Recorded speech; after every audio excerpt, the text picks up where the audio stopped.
بسم اللہ الرحمن الرحیم صلی اللہ علی النبی الامی وعلی آلہ وصحبہ وبارک وسلم۔ معزز سامعین السلام علیکم۔ جیسا کہ آپ کو معلوم ہے کہ آج پھر ہماری یہ مختصر نشست ڈاکٹر اسرار کے متعلق ہے۔ ڈاکٹر اسرار کو سبھی دنیا جانتی ہے، لیکن یاد رکھیے گا کہ جو بندہ نا تجربہ کار ہوتا ہے کسی بھی کام میں، وہ 1% نفع دیتا ہے تو 99% نقصان دیتا ہے۔ یہی کام ڈاکٹر اسرار نے کیا۔ اسلام کو اگر اس نے 1% نفع دیا کہ اس نے خلافت کا نام لیا، جمہوریت کے خلاف بولا، لیکن 99% اس نے اسلام کو نقصان پہنچایا تھا۔ آئیے ذرا میں بتاتا ہوں، آج کی اس گفتگو کے اندر آپ کے سامنے ہم اس کی وہ بات رکھنے جا رہے ہیں جس کے اندر وہ مسلمانوں کو خودکشی کرنے پر ابھار رہا ہے، گویا کہ وہ جہاد کے انداز میں مسلمانوں کا قتل عام کروانا چاہتا تھا۔ اور آج کل ایسا ہی ہو رہا ہے، فتوی جہاد جو آج کل کے آ رہے ہیں یہ سارے کے سارے اسی ڈگر پر چل رہے ہیں۔ ہمیں انتہائی افسوس ہوتا ہے کیسے جاہل علماء پیدا ہوئے کہ اب باغ دور ان جاہلوں کے ہاتھ آئی تو انہوں نے قرآن و سنت کو سمجھنے کی بجائے اپنے ذہن، اپنے فہم، اپنے دماغ کو آگے رکھا، جس کی وجہ سے اتنا نقصان ہو گیا ہے کہ الامان والحفیظ۔ یہ دیکھیے سرخی بندی ہوئی ہے، موجودہ حالات میں مسلحہ تصادم کا متبادل، ٹھیک ہے، مسلحہ تصادم یعنی یہ جو جتنے بھی فوج ہے، پولیس ہے، اس کا مقابلہ کیسے کرنا ہے انقلاب لانے کے لیے۔ یہ انقلاب کو جہاد کہتا ہے ڈاکٹر اسرار، یاد رکھیے گا۔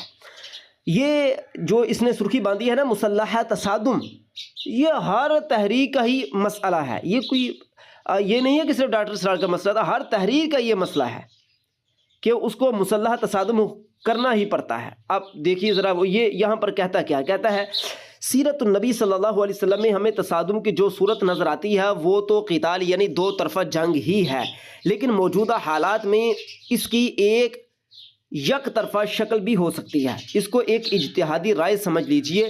میری تالیف منہج انقلاب نبوی کا آخری باب اسی پر مشتمل ہے۔ ہمارے موجودہ حالات دور نبوی کے حالات سے کئی اعتبار سے مختلف ہیں۔ آج حکومتیں بہت طاقتور ہیں اور وہ باطل نظام کی محافظ ہیں۔ یہ بات تو اس نے بالکل ٹھیک کہی ہے کہ جتنی حکومتیں وہ سب طاقتور ہیں اور وہ محافظ کس نظام کی ہیں؟ باطل کی۔ تو پھر جو باطل نظام کا محافظ ہے وہ مرتد زندیق ہے یا نہیں؟ بے شک ہے، لیکن یہاں پر ڈاکٹر صاحب نے یہ بات لکھنے گوارا نہیں کی۔ ملک میں اگر جاگیرداری نظام رائج ہے تو حکومت میں جاگیردار بیٹھیں گے، سرمایہ داری نظام میں سرمایہ دار حکومت سنبھالے ہیں۔ اگر آپ نظام کو بدلنا چاہیں گے تو وہ لوگ چونکہ حکومت پر فائز ہیں اس لیے وہ اپنے تمام تر وسائل آپ کے خلاف استعمال کریں گے۔ حکومت پر فائز ہونے کے ناطے مسلحہ افواج، ایئر فورس، پولیس اور پیرا ملٹری فورسز ان کے اختیار میں ہیں، جبکہ عوام نہتے ہیں۔ اس لیے یہ مقابلہ اتنا غیر مساوی ہو گیا کہ اس کے ساتھ قتال کا معاملہ قابل عمل نہیں ہے۔ تاہم نوٹ کیجئے کہ یہ بہرحال جائز ہے۔ جہاں بھی اس کے قابل عمل ہونے کا امکان ہو وہاں فاسق و فاجر حکمرانوں سے قتال کیا جا سکتا ہے۔ یعنی یہاں پر پیچھے کہہ رہا ہے کہ کافروں کے نظام کے محافظ ہیں، یہاں پر آپ آگے کہہ رہا ہے جی وہ فاسق و فاجر حکمرانوں سے قتال کیا جا سکتا ہے، یعنی کہ ان کو کافر نہیں سمجھتا حکومتوں کو، یہ فاسق فاجر سمجھتا ہے۔ افسوس اس ڈاکٹر کو ابھی یہی نہیں پتا کہ فاسق فاجر اور مرتد میں کیا فرق ہوتا ہے۔ مرتد وہی ہوتا ہے، حالانکہ خود ہی اپنی کتابوں کے اندر دین مذہب میں اتنا فرق یہ بندہ کرتا ہے کہ ہم انشاءاللہ آپ کے سامنے رکھیں گے۔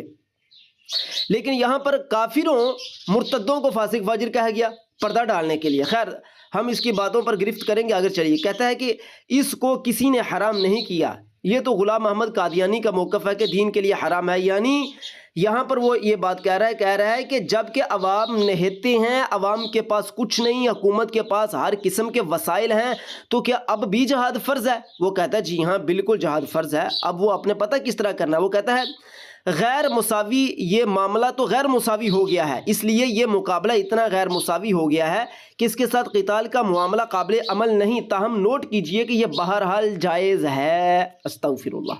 یعنی کہتا ہے کہ تمہارے پاس کچھ نہیں ہے تب بھی تم جو ہے فوج کا مقابلہ کرنے کے لیے نکلو، پولیس کا مقابلہ کرنے کے لیے نکلو، تو مجھے بتاؤ یہ خودکشی نہیں ہے تو کیا ہے؟ کسی بندے کے پاس طاقت نہ ہو پہاڑ سے چھلانگ لگانے کی، اس کو کہو چھلانگ لگا دے، یہ خودکشی نہیں تو کیا ہے؟ خیر کہتا ہے کہ غلام قادیانی کا موقف تھا کہ اس نے جہاد کو کہا کہ یہ بالکل جائز ہی نہیں ہے، دین کے لیے حرام ہے۔ اب دوستو قتال جہاں قابل عمل ہو لازم کیا جائے گا۔ لیکن اگر ادھر قوت اتنی ہے اور ادھر عوام نہتے ہیں تو عوام کو اپنی طاقت کا اظہار عوامی سطح پر منظم مظاہروں کی صورت میں کرنا ہوگا، یعنی کہ عوام جو ہے وہ مظاہرے کرے۔ کیا بات ہے بھائی، کیا بات ہے۔ اور حکومت کے خلاف ایک تحریک مزاحمت اٹھانا ہوگی۔ یہ تحریک عدم تشدد پر مبنی عدم تعاون سول نافرمانی کی تحریک ہوگی جو بالآخر غیر مسلح بغاوت کی صورت اختیار کرے گی۔ یہ غیر مسلح بغاوت یک طرفہ ہوگی جس میں حصہ لینے والے خود جان دینے کے لیے تیار ہوں گے لیکن کسی کی جان کے در پہ نہ ہوں گے، یعنی مرنے کے لیے گھروں سے باہر نکلو، کسی کو مارنا نہیں ہے۔ قتال اگرچہ دو طرفہ معاملہ ہے لیکن اس میں بھی اصل شے تو اپنی جان ہتھیلی پر رکھ کر میدان میں آنا ہوتا ہے۔ تو جو شخص اپنی جان کا نذرانہ پیش کرنے کے لیے میدان میں آ گیا ہے تو گویا اس نے قتال کا تقاضا پورا کر دیا۔ قتال اگر یک طرفہ ہو اور غیر مسلح بغاوت کی صورت اختیار کرے تو اس میں حصہ لینے والوں کو پولیس اور فوج کی گولیوں کا نشانہ بننا پڑے گا، ان پر لاٹھی چارج ہوگا اور یہ جیلوں میں ٹھونسے جائیں گے۔ اگر لوگ اس کے لیے تیار ہو گئے ہیں تو گویا انہوں نے وہ شرط پوری کر دی کہ وہ اپنے خون سے اللہ تعالیٰ کی توحید اور اللہ تعالیٰ کے نظام کی سربلندی کی جدوجہد کی گواہی دینے کو تیار ہیں۔ سامعین، مختصر سی بات ہماری یہ ہے، انتہائی افسوس سے کہنا پڑتا ہے اتنی جہالت۔ ادھر قرآن مجید آپ پڑھ کر دیکھ لیں، قرآن مجید کہتا ہے لا یکلف اللہ نفسا الا وسعها، ہم نے کسی انسان کو اتنی تکلیف ہی نہیں دی، اتنی دی ہے جتنی اس میں طاقت ہے۔ اب طاقت جہاد کی نہیں تو یہ ڈاکٹر اسرار کہہ رہا ہے کہ اس کے باوجود بھی لوگ جو ہے وہ مظاہروں کی شکل میں، ریلیوں کی شکل میں چوکوں میں آئیں، ان پر لاٹھیاں چارج کی جائیں تو سمجھو کہ یہ توحید والے ہیں۔ اگر ان کو فوج گولیاں مار کر قتل کر دے تو سمجھو شہید جو ہے یہ توحید والے ہیں، اگر ان کو پولیس قتل کر دے تو سمجھو توحید والے ہیں۔ مجھے افسوس ہے یہی طریقہ کار آج کل میدانوں چوکوں کو رو کر کیا جا رہا ہے، ہر تحریک یہی انڈیا بن چکا ہے، جبکہ قرآن کہتا ہے کہ ہم نے کسی انسان کو پابندی نہیں کیا، اتنا ہی کیا جتنی اس میں طاقت ہے۔ اب یہ کون سی طاقت ہوئی کہ مسلمانوں کے پاس لڑنے کی قوت نہ ہو، کچھ نہ ہو اور یہ کہے کہ آ جاؤ مرنے کے لیے تیار ہو، جو گویا یہ ایک انگریزوں کی طرف سے بہت بڑا فتنہ ہے جو کہ ان مسلمانوں کو جن کے اندر تھوڑی بہت ہی ایمان کی چنگیاری ہے ان کو پکڑ کر یہ میدان میں لاتے ہیں تاکہ ان کو کسی طریقے سے قتل کر دیا جائے اور یوں گلشن کو ویران کر دیا جائے۔ ہمیں انتہائی افسوس ہے ایسے نادان علماء پر، ایسے جاہل علماء پر جو سڑکیں روک دیتے ہیں، چوک روک دیتے ہیں، لوگوں کو اشتعال میں لاتے ہیں اور صحیح معنوں میں جو اصل طریقہ ہے جہاد کا اس کو بتانے کی بجائے یہ اپنی ذہنی کاوشوں کو آگے لاتے ہیں۔ بھائی جہاد کیا؟ جہاد یہ ہے کہ تم لوگ اپنی طرف سے انفرادی طور پر قوت کے نظام کی انکار کر دو، قوت کی کفر کی تعلیم کا انکار کر دو، یہ تمہارا جہاد ہو گیا۔